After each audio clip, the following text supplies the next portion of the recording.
Hello everyone and welcome to my channel. मैं आप सबका स्वागत करता हूं डॉक्टर एस्ट्रो चैनल पे। तो आज हम देखेंगे मेष राशि का जुलाई महीने का राशिफल। तो जो भी नए लोग जो देख रहे हैं उनको समझने में आसानी हो इसलिए मैं बताता हूँ। कुंडली के एनालिसिस में है ना, आपकी कुंडली में भी मतलब फर्स्ट हाउस में कौन सी भी राशि हो सकती है। मे भी उधर मिथुन राशि हो सकती है या कोई भी हो सकती है। पर जब हम किसी भी राशि का जनरल महीने का अगर राशिफल निकालते हैं ना, तो एक जनरल कॉमन चार्ट रहता है जिसमें मेष राशि को हम पहले स्थान पर रखते हैं और उधर से हम पूरे घर की काउंटिंग उसके बाद में शुरू करते हैं। आगे हम उसको समझेंगे। ठीक है, तो शुरू करते हैं। तो जैसा कि मैंने आपको बताया कि प्रथम स्थान और प्रथम मतलब प्रथम भाव में पहली राशि है मतलब मेष है। तो आपकी राशि अगर मेष है तो जाहिर सी बात है कि चंद्र उसी घर में आएगा। तो गोचर के हिसाब से ये प्लैनेट्स की जो स्थिति है ना, कि मतलब करंट ट्रांजिट जिसे बोलते हैं, उसके हिसाब से ये चार्ट बनता है। ठीक है, तो मैं आपको सबसे पहले इस महीने में होने वाली जो इम्पोर्टेंट घटनाएं हैं उसके बारे में अवगत करता हूँ। 5 जुलाई को आपका शुक्र जो है वो मतलब अभी के कंडीशन में फोर्थ हाउस में है, मतलब कि फोर्थ हाउस में फोर्थ राशि में है।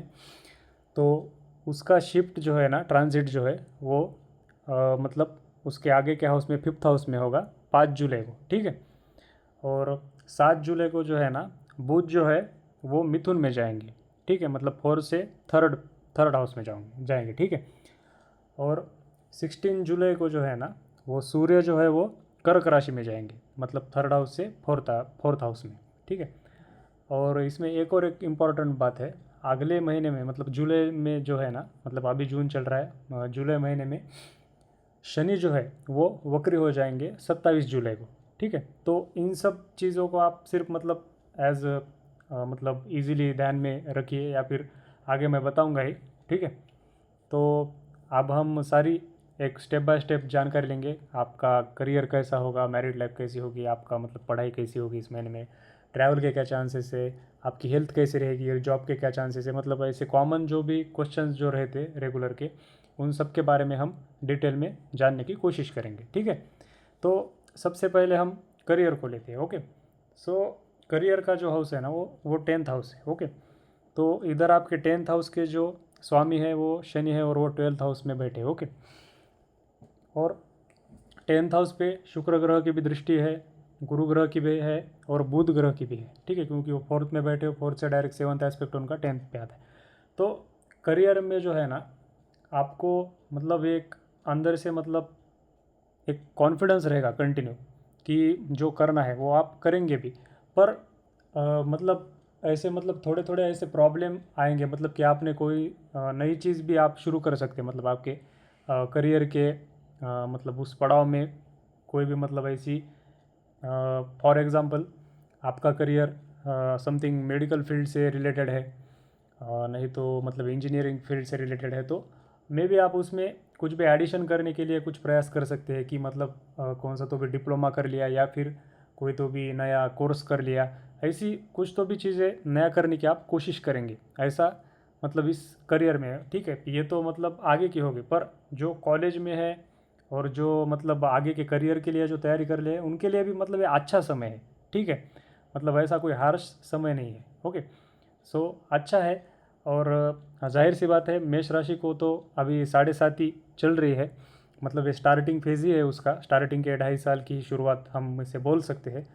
तो इसका भी मतलब एक थोड़ा परिणाम जो है ना, कि मतलब आपको ये थोड़ा मेहनती बनाता है और एक रियलिटी में जो है इंसान को मतलब ज़्यादा सोचने की या फिर ज़्यादा मतलब इमेजिनेशन करके कुछ चीज़ें हासिल करने की या फिर लक पे ज़्यादा डिपेंड रहने की, ऐसी चीज़ें आपके साथ नहीं होंगी। आप रियलिटी में रहेंगे, आपको जो काम करना है वो करना पड़ेगा, ये करके ही आपको ये मुकाम हासिल होगा। लक पे निर्भर रहना आपका इसमें थोड़ा कम होगा। ओके, सो ये अच्छी बात है। तो आगे हम देखेंगे मैरिड लाइफ। तो मैरिड लाइफ कैसी रहेगी, तो देखिए एक सिंपल वर्ड में बताऊं तो अब मैरिड लाइफ का जो है वो 7th हाउस भी है, 5th हाउस आपके रिलेशनशिप का भी आता है, तो 5th हाउस में आपके केतु बैठे हैं, ओके। और बाद में 5 जुलाई को जो है शुक्र जो है आपके 5 जुलाई के बाद शुक्र भी 5th हाउस में आएंगे, ओके। तो 5 जुलाई तक मैं ऐसा देख पा रहा हूँ कि मतलब कुछ ना कुछ तो भी ऐसे मतलब माइनर मतलब मिसअंडरस्टैंडिंग्स होना, या फिर कुछ मतलब समझने में गलती होना, अपने पार्टनर के साथ छोटी छोटी बातों पे कुछ मतलब झगड़े होना, या फिर थोड़ा मतलब ये मैरिड लाइफ में थोड़ा सा मतलब माइंड में ऐसा थोड़ा पैसिवनेस ज़्यादा आना कि मतलब सिंपली बोर हो जाना, ऐसी कुछ चीज़ें जो है अगर ऐसी चल रही है तो 5 जुलाई के बाद ये थोड़ी मतलब सुधार उसमें आना शुरू हो जाएगा, क्योंकि शुक्र जो है ना वो 4th हाउस से 5th हाउस में प्रवेश करेंगे। और केतु का जो इफेक्ट है कि जो डिसोशिएट करता है, जो हमको वो जिस हाउस में जाता है उधर से वो हमको वो उस हाउस के सब्जेक्ट से दूर ले जाता है। तो इसकी वजह से जो है ना ये थोड़ा मतलब मुझे मैरिड लाइफ ठीक ठाक है, मतलब ऐसा नहीं, पर जो थोड़े फार जो इश्यूज थे ना वो भी कवर अप होना शुरू हो जाएंगे 5 जुलाई के बाद में, जब शुक्र का ट्रांजिट 4th हाउस से 5th हाउस में होगा, ओके। सो मैरिड लाइफ भी मुझे इतनी मतलब ज़्यादा कुछ उसमें सीरियस नहीं दिख रहा, ठीक ठाक ही है, ओके। सो उसके बाद में हम देखेंगे स्टडी, तो आपकी पढ़ाई कैसी रहेगी। तो पढ़ाई का भी मतलब 5th भाव ही है। तो अभी मैंने जैसा आपको बताया कि केतु जो है वो आपको थोड़ा थोड़ा दूर ले जाने की कोशिश करता है, ऐसा मतलब थोड़ा रहता है। पर जब मतलब सूर्य का भी जो ट्रांजिट है, मतलब ये 16 जुलाई को है, जब सूर्य का ट्रांजिट जब कर्क में होगा, तो ये सेंटर में जब सूर्य आ जाएंगे, मतलब ये केंद्र में आ जाएंगे, तो मतलब आपका जो अंदर का जो कॉन्फिडेंस है वो पहले से ज़्यादा बढ़ जाएगा, और इसका इफेक्ट आपके स्टडी में भी बेहतर होगा। मैं ऐसा नहीं कह रहा कि 16 जुलाई तक आपकी स्टडी मतलब खराब ही रहेगी, वैसा नहीं, पर जो मेहनत करने में जो पॉजिटिविटी रहती है वो थोड़ी बढ़ जाएगी। जो अब तक मतलब आप थोड़ा भी मतलब पढ़ाई कंटिन्यू नहीं रह रही, मतलब कंसिस्टेंसी थोड़ी थोड़ी ब्रेक हो रही है। और आप ऐसा ट्राई कीजिए कि मतलब जितने भी डिस्ट्रैक्शंस आए पर मुझको फोकस करना है, मुझे ये पढ़ाई कंप्लीट करनी है, अगर ऐसा आप ध्यान में रख कर करेंगे तो चांसेस है कि मतलब आपका मतलब स्टडी में और भी बेहतर हो सकता है। ठीक है, अभी भी बेहतर चल रही है, मैं ऐसा ख़राब नहीं बोल रहा, पर आपको डिस्ट्रैक्शंस बहुत होंगे, ऐसा आप ये मतलब 5th हाउस मुझे इधर बता रहा है, ओके। सो स्टडी का भी देख लिया, अब हम ट्रैवल का देखते। तो ट्रैवल में मैं आपको बताना चाहूँगा, ट्रैवल का आपको मतलब शॉर्ट डिस्टेंस ट्रैवल का चांस मुझे लग रहा है इस महीने में आप मतलब एक शॉर्ट डिस्टेंस ट्रैवल जर्नी कर सकते हैं, ओके। सो और ट्रैवल में आपको एक मतलब एक उसमें एक चीज़ याद रखनी है कि जब भी ट्रैवल में जाए तो मतलब बाकी के मतलब सैनिटाइजेशन ऐसी सब चीज़ें जो है हेल्थ से रिलेटेड जो भी चीज़ें हैं उनकी थोड़ी मतलब केयर लेके चले। ऐसा क्यों बोल रहा हूँ, क्योंकि हेल्थ जो है ना इस महीने में आपकी थोड़ी मुझे हेल्थ जो है ना वो थोड़ी अफेक्ट होते हुए दिख रही है, maybe related to something respiratory issues, मतलब आपको थोड़े मतलब कफ का प्रॉब्लम होना, या फिर बाकी के मतलब स्नीजिंग कोल्ड ईटीसी वायरल, ऐसी जो थोड़ी थोड़ी चीज़ें हैं, मतलब ऐसा थोड़ा मुझे दिख रहा है कि थोड़ा थोड़ा हेल्थ का थोड़ा थोड़ा इशू आपको इस महीने में थोड़ा रह सकता है, पर इतना मेजर नहीं है, मतलब बहुत ही माइनर रह सकता है, पर थोड़ा थोड़ा प्रॉब्लम हो सकता है, ऐसा मुझे दिख रहा है, ओके। सो लास्ट में देखते हैं हम जॉब देखते हैं। तो जॉब में भी मुझे अच्छे चांसेस लग रहे हैं इस महीने में आपको, मतलब नई अपॉर्चुनिटी, मतलब जिनको जो जॉब की तलाश में है उनके लिए नए जॉब की अपॉर्चुनिटीज़ इस महीने में क्रिएट हो सकती है, मतलब ऐसे चांसेस दिख रहे हैं। और जो जॉब में है उनका प्रमोशन होगा नहीं होगा इसमें थोड़ा मतलब हम क्लियर ऐसा नहीं कह सकते कि प्रमोशन होगा ही नहीं होगा, पर एक मतलब आपकी जो ग्रोथ है वो स्टॉप नहीं होगी, थोड़ी रेस्ट्रिक्ट दिख रही है, पर मतलब आपकी ग्रोथ कंटिन्यू रहेगी, इसमें ऐसा निगेटिव नहीं दिख रहा है। तो जॉब के लिए भी ये महीना अच्छा है, okay. So now I will analysis this kundli by step from the planets. अब मैं ये जो कुंडली का जो विश्लेषण है ना, मैं अभी एक घरों से और इस उसमें जो बैठे जो भी ग्रह है उनसे मैं करने की कोशिश करता हूँ। ये मैंने जनरल पॉइंट्स आपको जो जनरल क्वेश्चन पब्लिक के रहते हैं इसलिए मैंने सबसे पहले बता दिए कि किस में क्या क्या रहेगा, ओके। सो अब हम हर एक घर के बारे में विश्लेषण से जानेंगे, ओके। सो पहला जो घर है तो ऑब्वियसली चंद्र आपकी राशि में बैठा है, चंद्र माइंड रिप्रेजेंट करता है और आपकी प्रथम स्थान में, ओके। तो इसमें मुझे कुछ प्रॉब्लम नहीं दिख रहा है, it's very okay position. So go to next. तो दूसरे घर में जो है ना, तो ये मंगल ग्रह दूसरे घर में है, तो ये क्या एनालिसिस करता है, आपको एक बहुत अंदर से एक स्ट्रॉन्ग हंगर होगी, मतलब एक भूख होगी पैसा कमाने की, मतलब एक बहुत एग्रेसिव अर्ज है कि एम्बिशियस है आप बहुत, मतलब आपने बहुत एम्बिशन होगी कि मुझे अर्न करना है, मुझे किसी भी तरह मतलब ये इतना इतना अमाउंट जमा करना है, और आप बहुत मतलब वेल्थ एक्यूमुलेट करने के बारे में बहुत एग्रेसिवली आप काम कर रहे हैं, और ये बहुत आपको एक शार्पनेस भी दे रहा है, एग्रेसिवनेस दे रहा है उसके अर्निंग के लिए।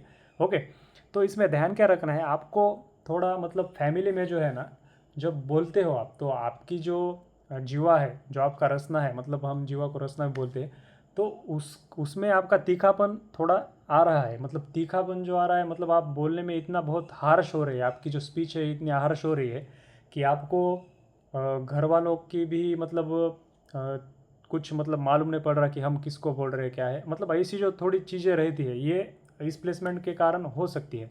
तो इसका आपको थोड़ा ध्यान रखना है, मतलब थोड़ा थोड़ा मतलब हम जो बोलते हैं कि यार थोड़ा थोड़ा अपने ज़ुबान को आराम दो मतलब वैसे थोड़ा एक मतलब मैच्योरली थिंक करके जवाब देना है, ज़्यादा इम्पल्सिव होके जवाब नहीं देना है। ओके, सो दिस इज़ मतलब ये हमने ये दूसरे घर का देख लिया। ओके, सो तीसरे घर में जाते हैं।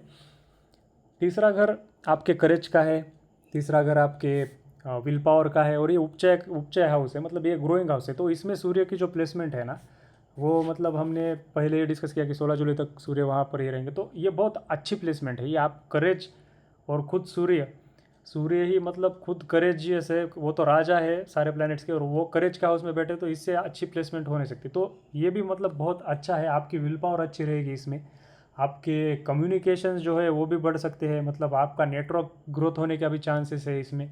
ओके, सो थर्ड हाउस में भी हमने देख लिया, और आपके इसमें जो है ना, आपके कम्युनिकेशन के मामले में या फिर आपकी विल पावर में आपके फादर का उसमें मतलब योगदान हो सकता है, मतलब कुछ भी, मतलब फादर से रिलेटेड, फादर के हेल्प से रिलेटेड, या फिर मतलब उनकी मदद की वजह से आपका कुछ मतलब आपके करियर में होना, या फिर उनकी मदद से आपके कुछ नेटवर्क में बढ़ोतरी होना, ऐसी चीज़ें हम देख रहे हैं थर्ड हाउस में। ओके, सो थर्ड हाउस भी हमने देख लिया। आप फोर्थ हाउस देखते हैं। तो fourth house is house of mother, it's house of comfort, ये मतलब हमारे कंफर्ट का हाउस है। तो मुझे ये भी बहुत अच्छा लग रहा है, ये भी बहुत पॉजिटिव लग रहा है, क्योंकि खुद गुरु उच्च स्थान है इधर, गुरु कर्क में उच्च हो जाते हैं, और ये खुद फोर्थ स्थान में है। इसका मतलब क्या है कि जो भी मतलब आप इसमें कुछ कंफर्ट की चीज़ें खरीदोगे इस महीने में, या फिर आप में भी ऐसा कंफर्ट पे थोड़ा आपका ज़्यादा ध्यान रह सकता है इस महीने में। ओके, और आप ना करियर से रिलेटेड जो भी चीज़ें हैं, मैंने जो आपको बोला था कि 10वां भाव करियर का रहेगा, तो इसकी दृष्टि उधर गिरने की वजह से गुरु की जो 7वीं दृष्टि है वो भी करियर के भाव में गिर रही है। तो इससे ना एक आपको एक प्रोटेक्शन है, मैंने जो आपको बोला था कि करियर में भी आपको आप स्टडी करने वाले भी करियर के लिए स्टडी करते हैं, तो इसमें भी आपको जो भी डिस्ट्रैक्शंस आ रहे हैं, मे बी उसकी वजह से ही मतलब आपको डिस्ट्रैक्शन में भी हेल्प मिल सकती है, कि डिस्ट्रैक्ट होकर भी आप फिर से उसमें जाने के लिए भी आपको वेज मिलेंगे। डिस्ट्रैक्ट हो रहे हो पर फिर भी आपको कौन से ना कौन से मार्क से वो आपकी पढ़ाई कंप्लीट हो रही है, ऐसा भी अगर कुछ हो रहा है तो मतलब ये थोड़ा फॉर्चून भी दर्शाता है। ओके, ऐसा भी इधर दिख रहा है। और उसके बाद में हम आते हैं फिफ्थ हाउस में। तो ऑब्वियस सी बात है, मैंने आपको फिफ्थ हाउस में बताया था कि ये स्टडी है, मतलब बाकी के जो चीज़ें, और केतु है इधर, तो ये सिंपली थोड़ा डिसोशिएट करता है चीज़ों से, या फिर दूर ले जाता है। तो इससे जो मतलब ये कैसा हो रहा है कि केतु आपको थोड़ा थोड़ा पढ़ाई से दूर लेके जा रहा है, पर गुरु का जो भाव है करियर के लिए वो उसको पास में लेके आ रहा है। तो ये सिंपली थोड़ा थोड़ा बैटल चल रहा है इन दोनों का, कि वो भी पढ़ाई की ओर पुश कर रहा है और ये भी आपको खींच रहा है इधर। तो इन दोनों में पीसना नहीं है हमको, हमारा दिमाग शांत रखना है और फैक्ट्स पे चलना है। डिस्ट्रैक्शन जो भी है हमारे, हमको उनको मतलब उसमें भेद करना सीखना है कि हमारे डिस्ट्रैक्शंस कौन से हैं, और उन डिस्ट्रैक्शन को दूर करके हमको अपने पढ़ाई पे ध्यान देना है। ओके, सो फिफ्थ हाउस भी हो गया। और उसके बाद में डायरेक्ट 11th हाउस में राहु है। तो 11th house is house of games में भी आपका जो एम्बिशियस होना जो है, मैंने जो आपको बताया था कि हाउस ऑफ गेम्स में राहु के प्लेसमेंट है, तो आपका जो एम्बिशियस होना है और इसमें इम्पल्सिवनेस आना, कि मतलब आपको एक थॉट आया, थॉट आने के बाद प्रैक्टिकल होने के लिए आप उसी उसी सेकंड लग जा रहे हो, मतलब ये जो इम्पल्सिवनेस है ना, वो राहु के कारण आता है। राहु आपको बहुत इम्पल्सिव कर देता है और आपको भ्रमित करता है, मतलब एक ही टाइम पे 10-10 चीज़ें आपके दिमाग में चलती है। ऐसी अगर चीज़ें जो भी है ना, तो वो इस राहु की प्लेसमेंट के कारण है। तो हमको मतलब ऐसा ब्रेन फॉग में नहीं फंसना है कि मतलब ये भी है, ये भी है, ये भी है, ऐसा कंफ्यूज नहीं होना है। हमारा जो मेन टारगेट है, हमारा जो मेन ऑब्जेक्टिव है, उस पर ध्यान देके हमको काम करना है। ओके, सो 11th हाउस भी हमने देख लिया। अब हम 12th हाउस शनि की प्लेसमेंट देते हैं। तो आपको सबसे इम्पॉर्टेंट यही है अभी के लिए शनि, क्योंकि मेष राशि को फर्स्ट फेज ऑफ 7.5 शुरू शुरू हो गई है। तो शनि 12वें घर में है। 12वां घर होता है मोक्ष का, 12वां घर होता है एक्सपेंडिचर का, 12वां घर होता है मतलब आइसोलेशन का। तो मे भी आप ऐसा फील कर रहे होंगे या फिर फील कर सकते हो कि आपको एक रियलिटी ऐसी टच कर रही है कि यार ये जो लाइफ है ना, मतलब ये सिर्फ मिथ्या है, मतलब इसमें कुछ नहीं है। रियलिटी जो है वो सिर्फ मतलब आई थिंक धर्म है, या फिर मतलब कोई भी मतलब स्पिरिचुअल, वो मे बी आपको वो थोड़ा स्पिरिचुअलिटी के ट्रेडिशनल बिलीफ्स की तरफ वो थोड़ा आपको धकेलेगा, ऐसा थोड़ा थोड़ा होते हुए भी दिख रहा है। पर ये जो प्लेसमेंट है 12th हाउस में जो शनि की प्लेसमेंट है, ये मतलब इतनी बुरी भी नहीं मानी जाती। क्योंकि शनि जो है ना ट्रेडिशनल वैल्यूज़ की भी केयर करता है, और मतलब इसीलिए ये जो प्लेसमेंट है ना, ये भी थोड़ा ठीक ठीक है। पर प्रॉब्लम किधर आता है? प्रॉब्लम आपके थोड़े मतलब आई थिंक हेल्थ में भी थोड़ा मुझे थोड़ा इशू दिख रहा है। क्योंकि इधर से जो शनि की जो दृष्टि है ना, वो 7 दृष्टि आपके हाउस ऑफ डिसीजेस पे पड़ रही है। तो थोड़ा आपको मतलब रेगुलर, जैसे कि मैंने आपको बोला था कि आपको थोड़ा मतलब वायरल हो जाना, या फिर थ्रोट का थोड़ा इन्फेक्शन होना, या फिर आपके लेग्स के रिलेटेड कुछ इशू होना, मतलब पैरों में कुछ आई थिंक जैसे कि कुछ पैरों में हम जैसा बोलते कि आज हमारे पैर ज़्यादा दुख रहे हैं, या फिर कुछ ऐसी मतलब सूजन आना, या फिर स्वेलिंग आना, हाँ स्वेलिंग आना, ऐसी जो भी कुछ चीज़ है वैसा थोड़ा थोड़ा हम इस महीने में देखते हैं। मतलब ये निगेटिव पॉइंट ऑफ वे में मैं नहीं बता रहा, पर जो भी इसके चांसेस जो रह सकते। अब ये जो हम एनालिसिस कर रहे हैं ना, ये जनरल एनालिसिस है, पर आप लोगों की हर एक की कुंडली में ऐसा एनालिसिस मतलब मैच करेगा, इसकी हम 100% चांसेस नहीं दे सकते। पर maybe in some houses it will represent correct. हाँ, मतलब कुछ कुछ जो इम्पोर्टेंट जो मतलब ज़्यादा जो इन्फ्लुएंस जिन गोचर प्लैनेट्स का रहता है उसमें हम करेक्ट ही रहते हैं, ठीक है। क्योंकि ये चंद्र कुंडली तो हम सबकी एक एक जैसी ही होती है, क्योंकि चंद्र लग्न जो है, मतलब हम चंद्र के जरिए अगर किसी की भी कुंडली देखेंगे तो ऐसी आएगा। मेष वाली की चंद्र की प्लेसमेंट पहले में रखेंगे तो ऐसे आएगा, उनके इसमें अगर गोचर डालेंगे तो ऐसे आएंगे। तो इसलिए मतलब इसको हम एनालिसिस इसका मतलब 100% कोई भी एनालिसिस नहीं बोल सकते, क्योंकि हम भगवान नहीं है। बस हम प्रोबेबिलिटी चेक करते हैं कि यार ऐसा ऐसा रह सकता है, ऐसा ऐसा हो सकता है।